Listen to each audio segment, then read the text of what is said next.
Hello, everyone. Thank you for joining us today. My name is Daniel Brown, and I'm the Vice President of Sales for Quantum Analytics. QA is a value-added distributor of analytical instrumentation. We focus on providing and supporting new and refurbished multi-vendor solutions for laboratories with a variety of financing, leasing, renting, and payment options designed to help you guys get the solutions you need quicker without breaking the bank. We're very excited today to have Dr. Aaron Davies from Marks joining us to introduce you all to Marks's new solutions for addressing helium shortages in your lab. As we all know, the helium crisis is global in scale, affecting several countries around the world. Inefficiencies in production have ultimately driven significant disruptions in the supply chain, as well as price increases, ultimately making it prohibitive for many labs' operations. Comparatively, we know hydrogen is low cost, easy to procure, easy to generate, but that it has its own analytical limitations as well. The innovations that Aaron will be discussing and presenting today from Marks coincide nicely with the new single quad mass spec from Agilent, which is the 5977C. I've additionally included an image of the new triple quad, which is the 7000E and the 7010C. So for your reference, single quad is the image on top, triple quad is the image on bottom, very similar. And these have the option of a newly developed hydro-inert source that aims to address the analytical limitations I mentioned before of using hydrogen as a carrier gas.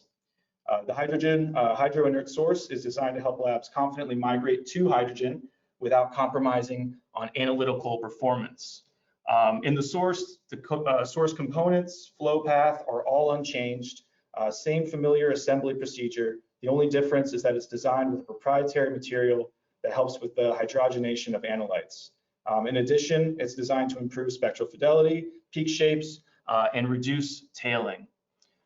Agilent recently produced some detailed app notes showcasing this proof of performance for semi-volatiles and volatile organic compounds using the hydro-inert source. For your reference, these app note numbers are detailed on the slide in front of you.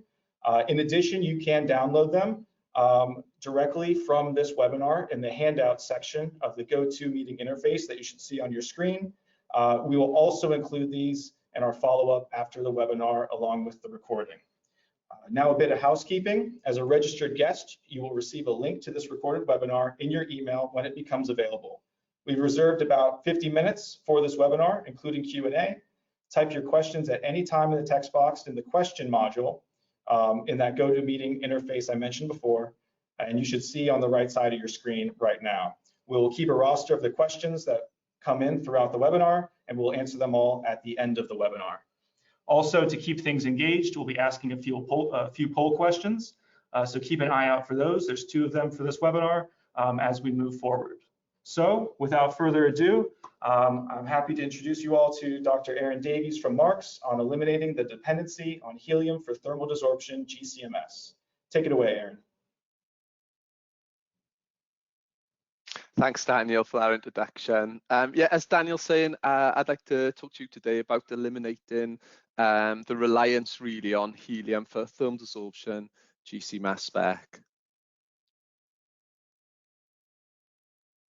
So the agenda for today is we'll do a poll question, and then we'll look at why moving away from our reliance on helium is necessary, what thermal desorption actually is. We'll look at some innovations that Marks have done with thermal desorption, and then we'll tackle the objections to hydrogen as a carrier gas, and we'll look at some case studies where we've used our multi-gas range of instruments to do some applications using hydrogen as a carrier gas.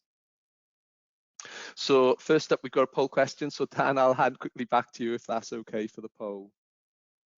Absolutely, absolutely. So you guys should all see a poll jump up on your screen.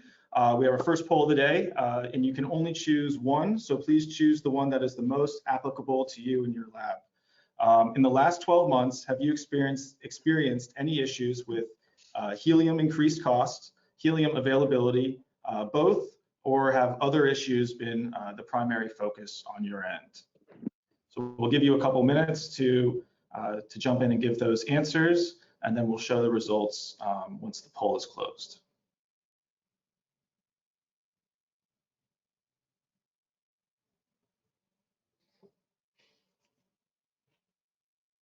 Okay, perfect. So here we have the results from the poll. It looks like helium availability is the biggest issue that you all have experienced, followed shortly by both cost and availability. So definitely the right webinar and presentation for you guys. Very interesting. I'll let you, Aaron, take it over.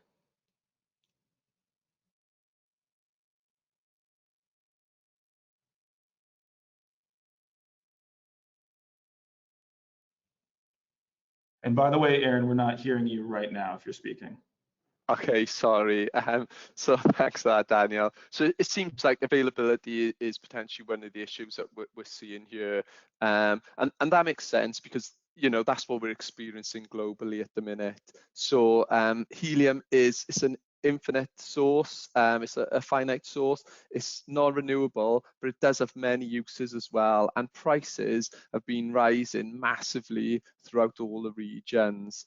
It's difficult and expensive to store, and storage and transport leaves behind a massive carbon footprint as well. And demand ultimately is outpacing supply, which is possibly why, you know, we're seeing these difficulties in getting helium to our lab. So can we continue to rely on helium as a carrier gas for our GC? And as responsible scientists, really, should we look for alternatives? So the natural alternative to helium is hydrogen. Hydrogen comes with many benefits. The viscosity of hydrogen is roughly about half of that of helium. So that allows us to use faster flow rates because basically we're allowed to run at faster linear gas velocities. And that doesn't compromise end chromatography. The resolution we generate running with hydrogen compared to helium, even at faster flow rates, is still the same. So we're still getting the same efficiencies.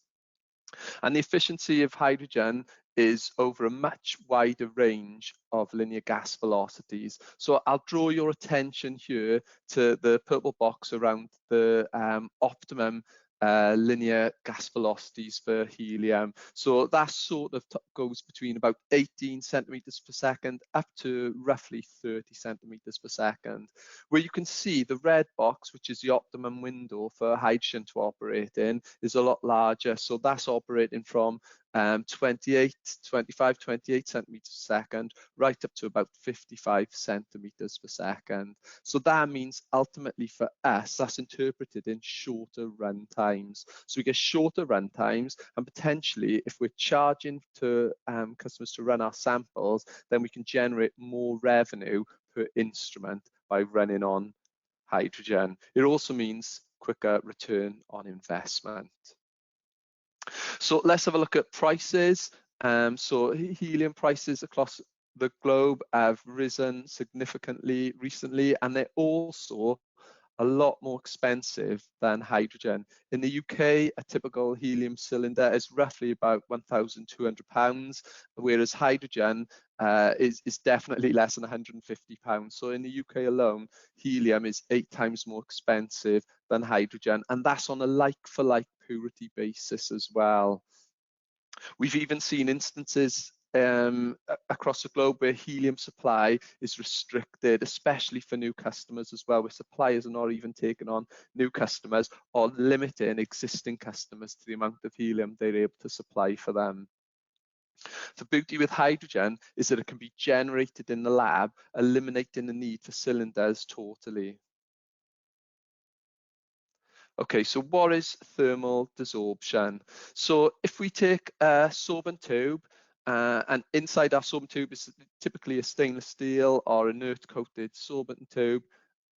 Inside it's got a sorbent, and those sorbents are able to retain the volatiles that we want to analyze. So if we take an air sample of up to several hundred liters, we can sample that onto a single sorbent tube, and then that's our first stage. We can then transfer the volatiles that we want to analyze, because we're not retaining any of the permanent gases, just the volatiles we want to analyze. We can transfer them to our focusing trap.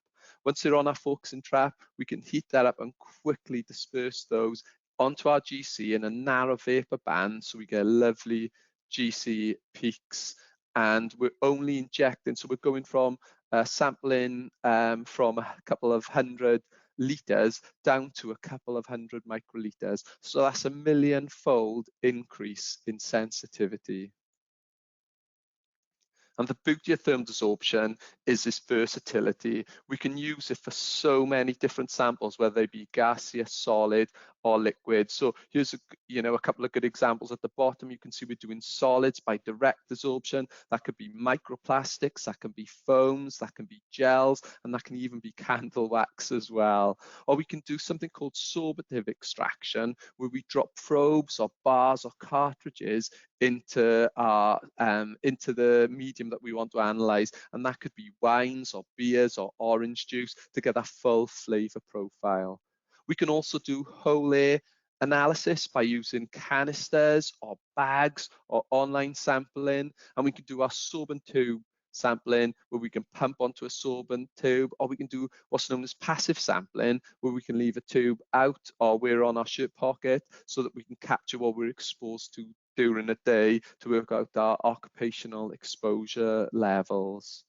Or we can even do dynamic headspace where we can use large chambers that are big enough to drive a car into, or small chambers and even micro chambers. Or we can use headspace containers and emission cells for doing volatile sampling from materials. And we can even do breath sampling as well with a number of specific breath samplers, accessories.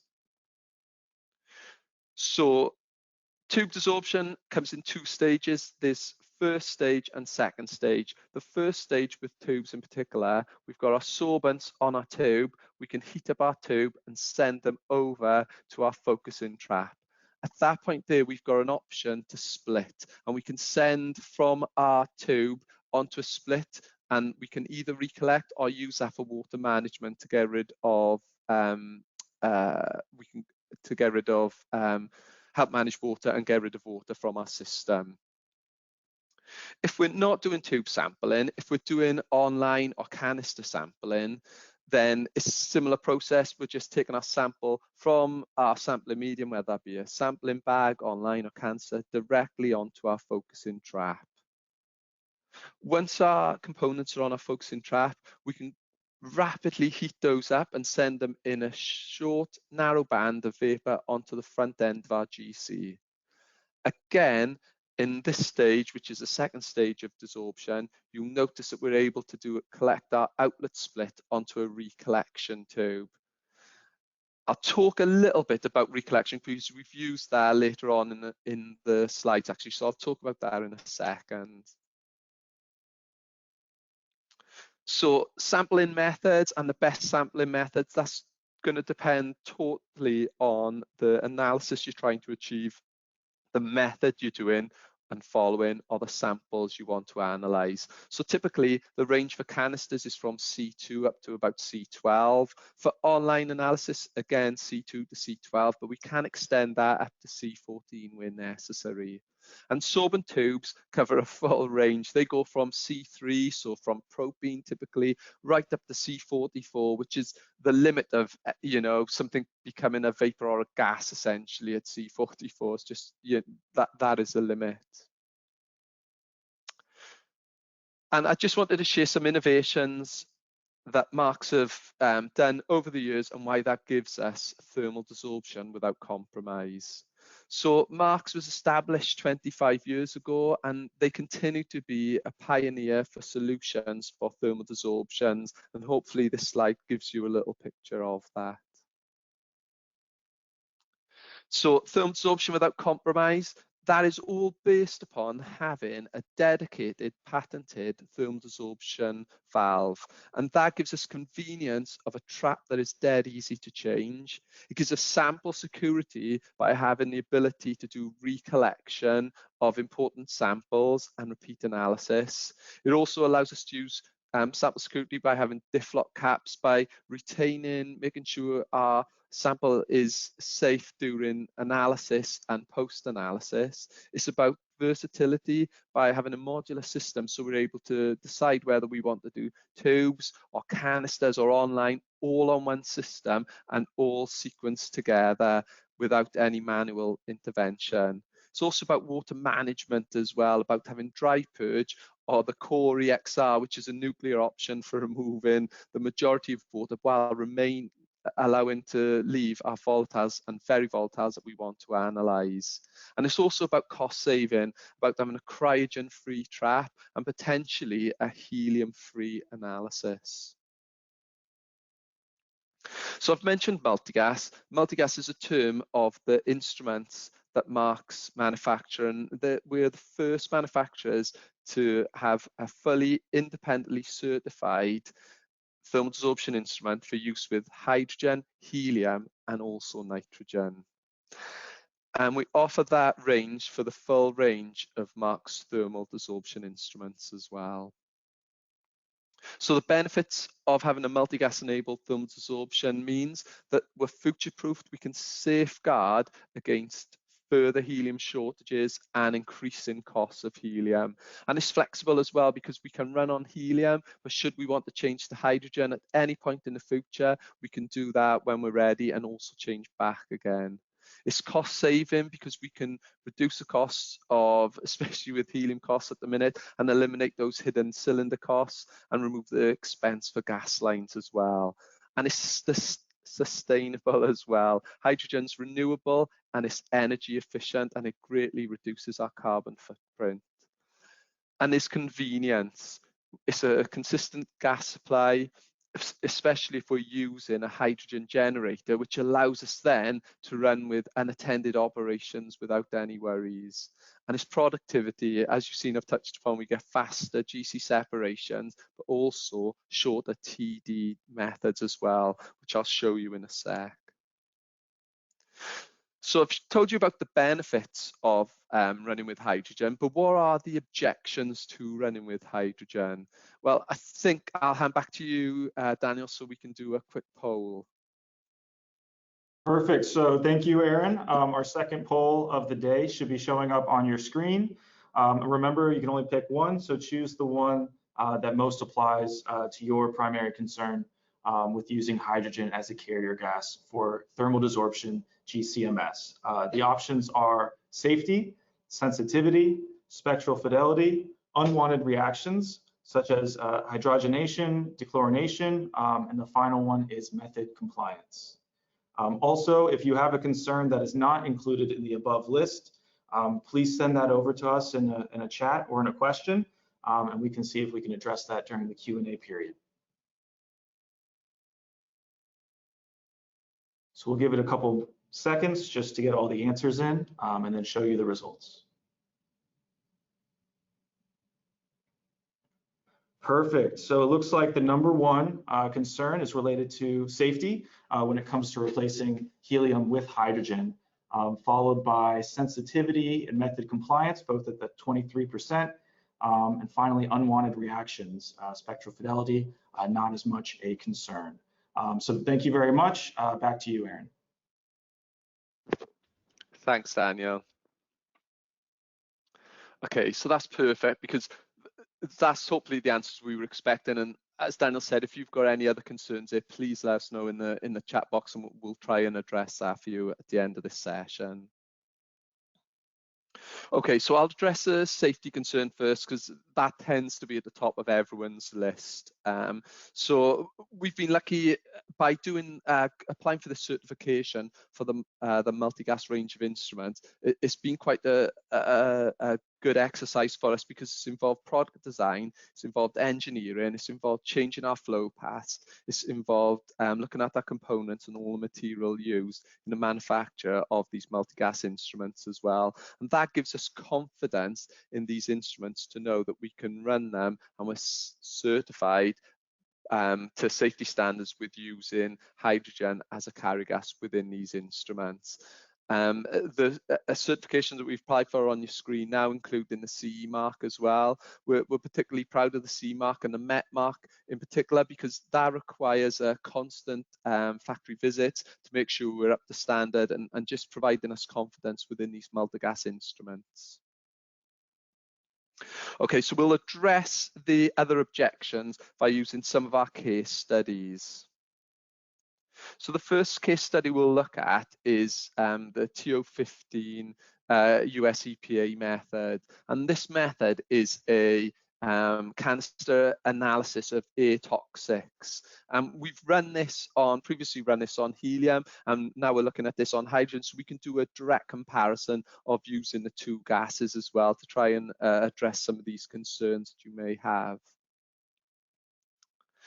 So the first thing you'll notice when we're switching to hydrogen is the massive reduction in GC cycle time. We've shaved about 18 minutes off that chromatogram there. We've got fantastic water removal by using our Core XR as well, so that's not affecting our results. And we're getting excellent peak shape. This is a typical TO-15 standard and what you'd expect to see with that chromatogram. And you can see we've just reduced that down in the hydrogen by having that shorter run time.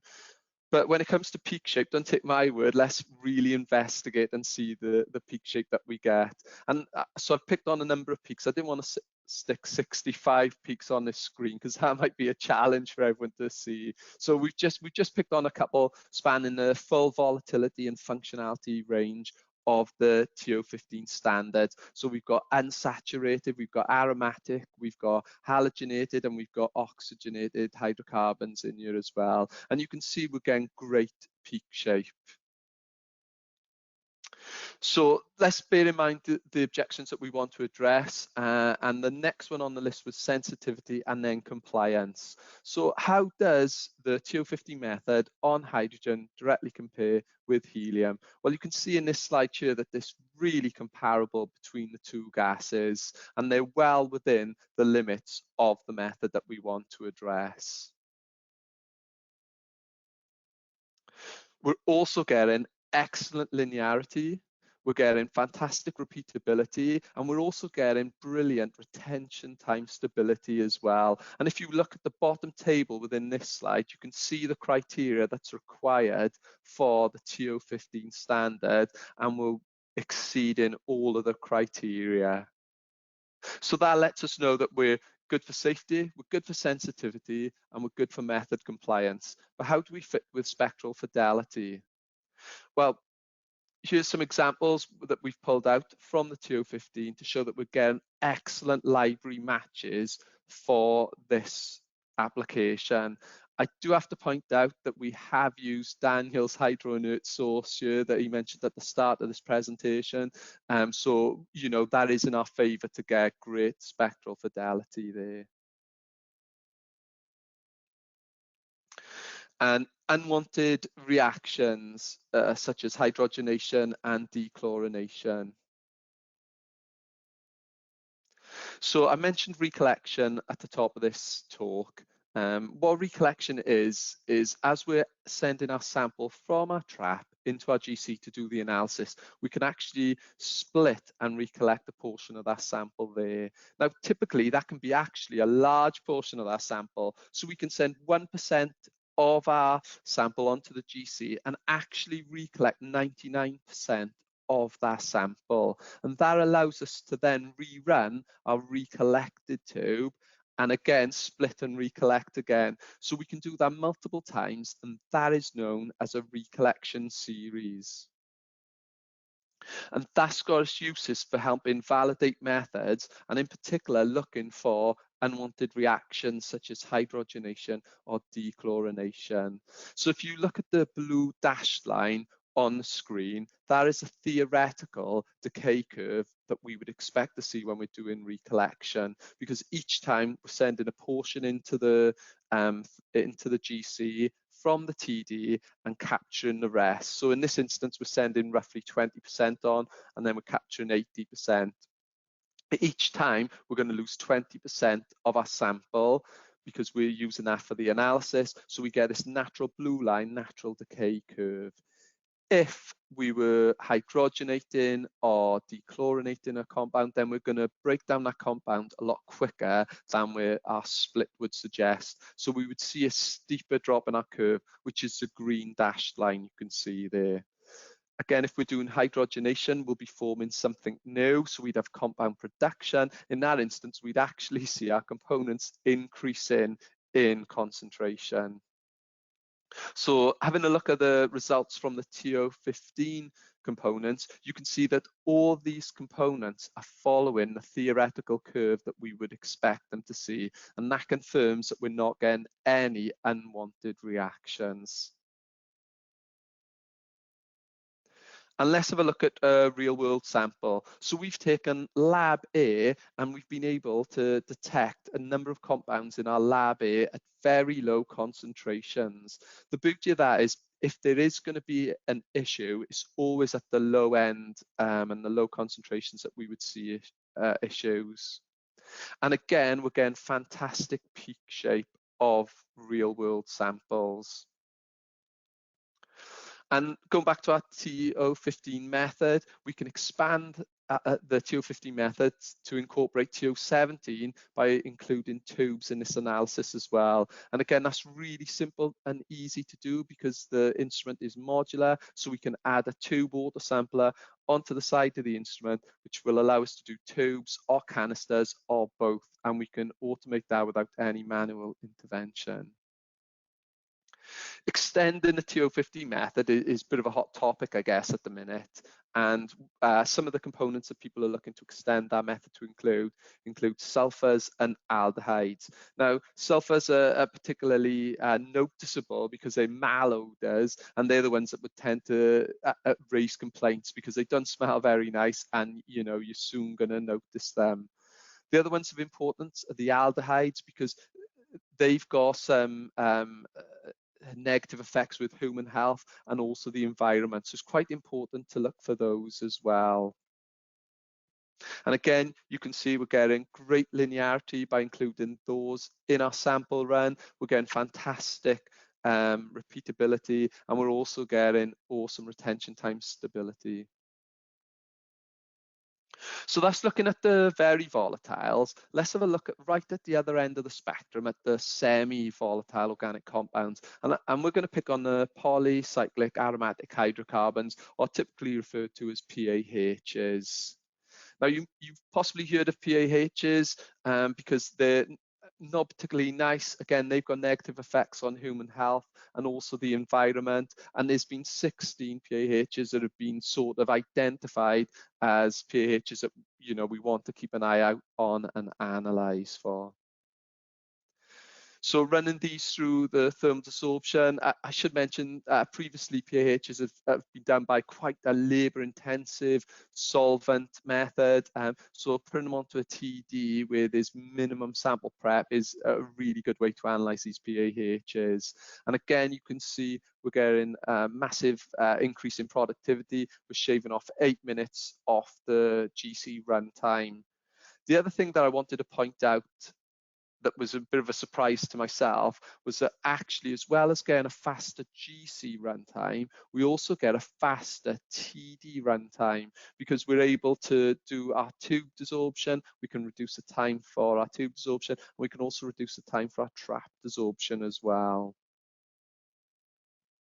Again, we're getting no loss of sensitivity for this application, and this was a sample. We're sampling 480 litres here with no loss of sensitivity, and on the column there's only 0.6 of a picogram on column, so really low levels that we're able to detect.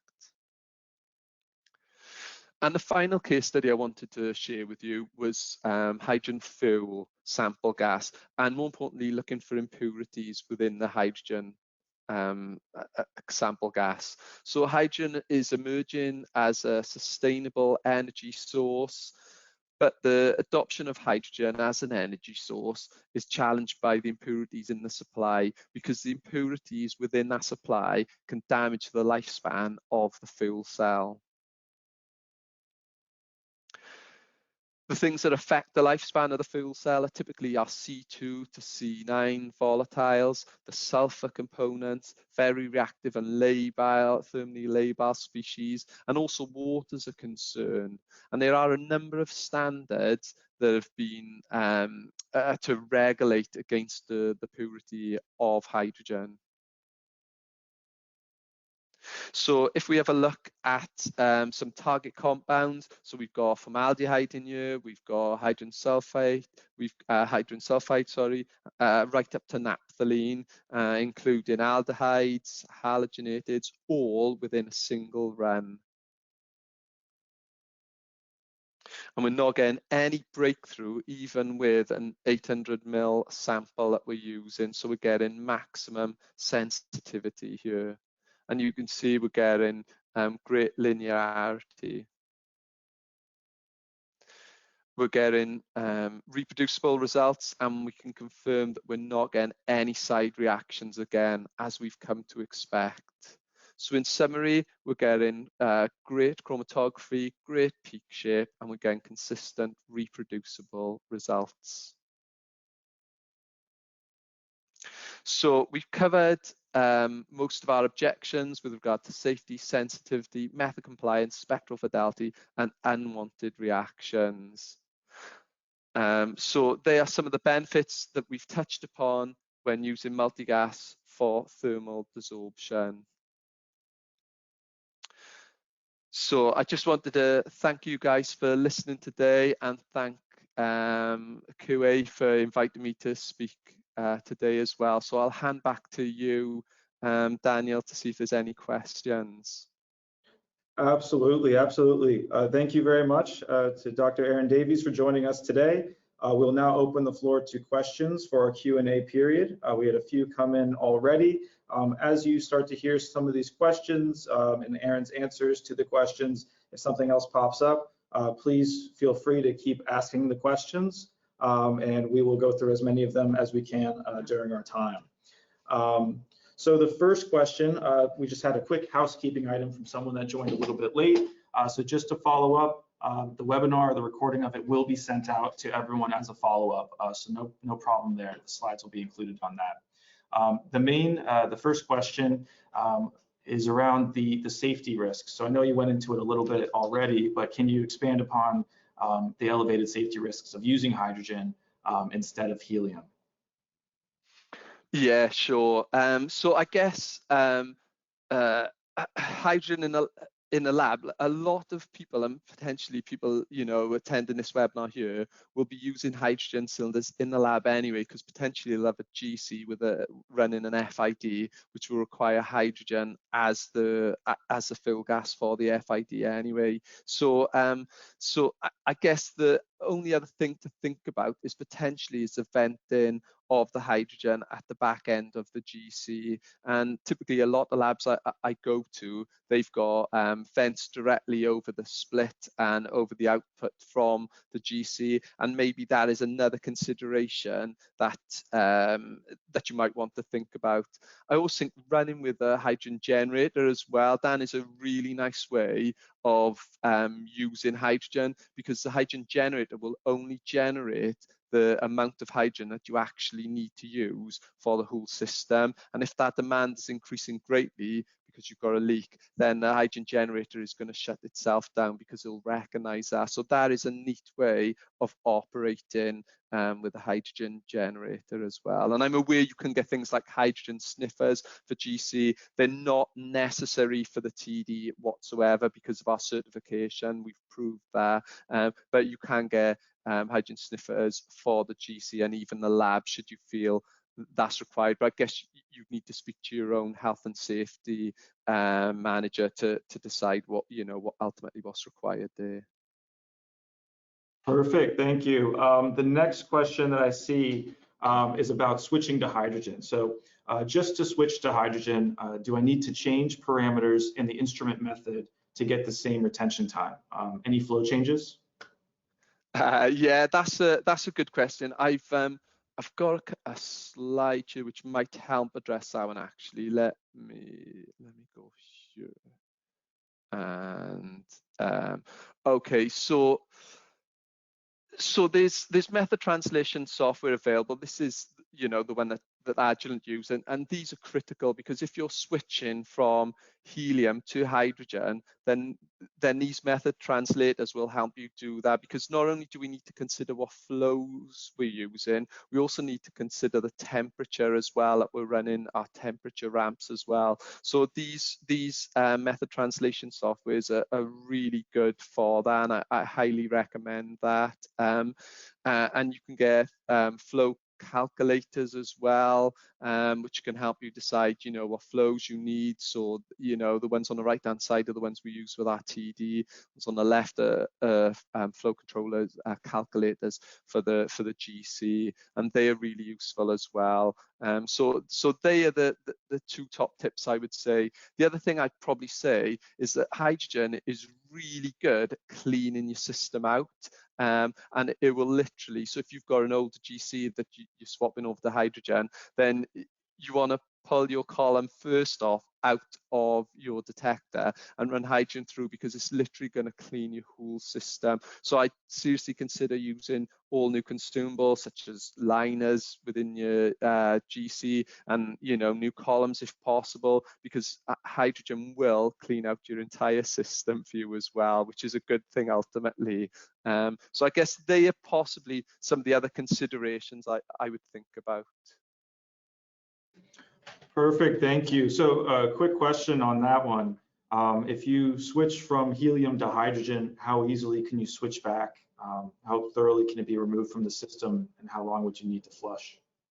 Yeah, that's a good question actually. So like switching back, going from helium to hydrogen is quite quick. The key thing I would probably say is just run a few blanks. Like I'm a massive fan of 2 or 3 blanks. So just run those through your system, and that's going to get rid of, any hydrogen within your system is going to be long gone by then anyway, and it's not going to negatively affect your results anyway. But I'm still a massive fan of running a number of blanks. So if you can run 2 or 3 blanks, then that's the way to go. Perfect, thank you. So next question is about the mass spectral differences, or if you get them. So what if I do get mass spectral differences and low match scores in NIST with hydrogen? How do I overcome this? Okay, so I guess potentially that's been addressed some way by the hydroinert source, but that might not be the be all and end all. So there are a number of components that I'm aware of, and there's only a couple, heptachlor being one and nitrobenzene being another, where in a conventional mass spec source, we do get some difference between what we would see running on hydrogen to the what's in the NIST library basically. And you can see in this example here, the hydroinert source rectifies for that. There's no issue. We get a lovely library match and away we go.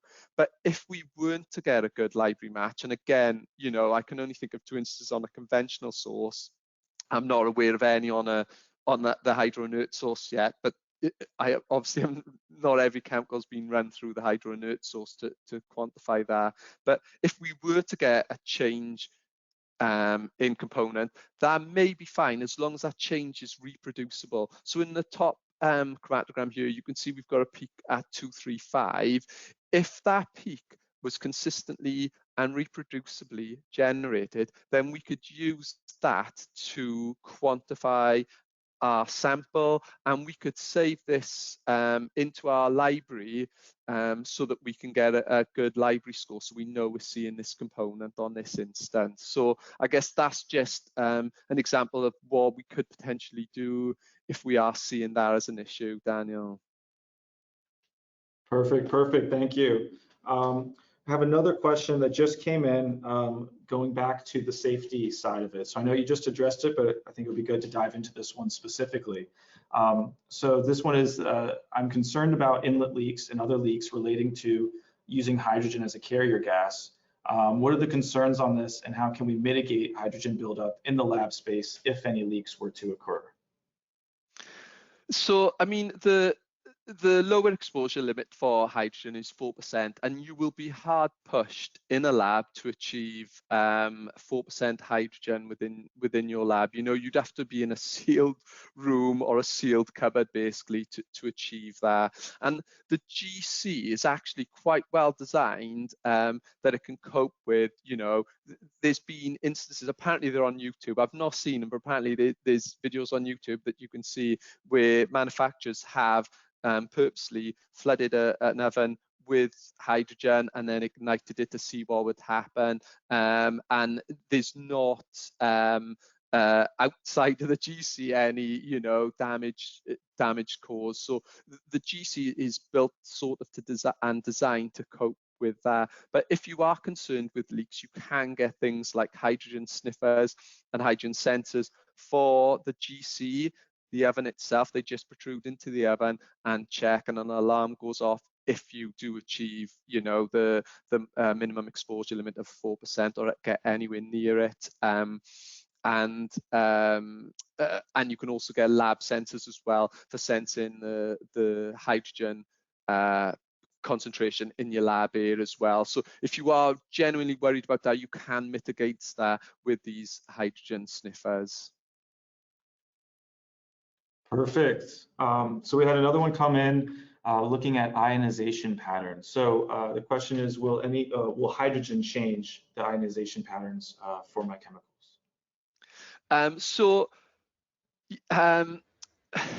Ultimately, the answer is no, but we've seen on the example that I've shown you here that we will get one or two that apparently will change the ionization pattern on. And again, we can mitigate that either with the hydroinert source in this instance, or we can just use a different mass fragment to do our quantification. And as long as that is, the key thing is so that does have to be reproducible and repeatable as well and consistent. So we do need to see that is, you know, a consistent breakdown of that.